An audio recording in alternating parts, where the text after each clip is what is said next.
And it's going to be especially important to stay tuned to the forecast, especially once we get to the middle of this week, as we may have one of those weather systems making an impact on our local travel. But in the meantime, we do have a low pressure system that is slowly drifting across northern Illinois. So far, we've been staying dry. The clouds have returned, though, and that's what will keep temperatures in the 40s overnight. However, we are expecting some more wet weather to develop later on. So future track shows us staying mostly dry through about midnight, and then after midnight, that's when we start to see a few scattered, very light rain showers. We're not going to see too much, if anything, in terms of rainfall. However, it'll just be a gloomy start to our Monday as we see those showers continuing to roll through. We'll also have some areas of drizzle too. So like I mentioned, gloomy start to tomorrow, nothing big in terms of travel impacts or anything like that. Those areas of drizzle do continue through the morning, and then another wave of showers is possible into the afternoon. Best chances are farther to the north into Wisconsin. So if you are heading up north on 90, you're probably going to encounter those showers as we head into the afternoon hours. Some of those could sneak into our area here in northern Illinois.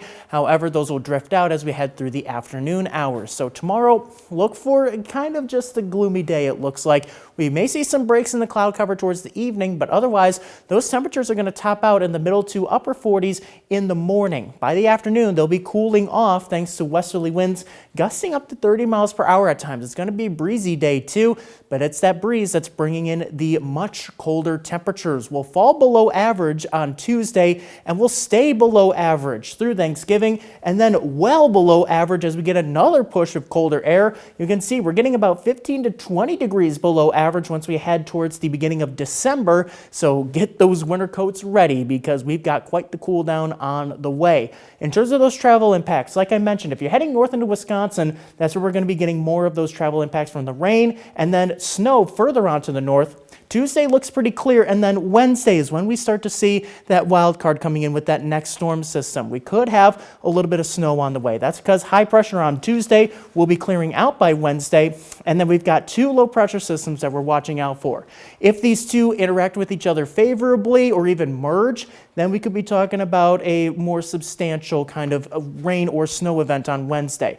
Could see a few flurries late Tuesday night into early Wednesday morning. Pretty low chance for that. I think the better chances, if anything happens, would be on Wednesday, as you can see. Future track showing that if these systems do kind of merge or, like I mentioned, or just kind of favorably interact with each other, we could see a rain-snow mix developing in the afternoon, briefly turning to all snow as we head towards the nighttime hours before it clears out on Thursday. Right now, still kind of unclear exactly how that will be impacting, especially when we don't even know if these systems will be interacting favorably. If they don't, then we don't really get anything at all. So just make sure to stay tuned to the forecast for Wednesday.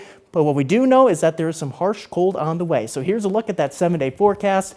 Definitely cooling off after Monday, I should say. Highs in the 30s, lows in the 20s. But after Thanksgiving, we cool off even more. Highs in the 20s, lows in the teens for next weekend. And in your most accurate 10-day forecast, as we enter into December, that kind of chilly weather, it's here to stay. So we'll really have to bundle up towards the end of that 10-day forecast, Sam.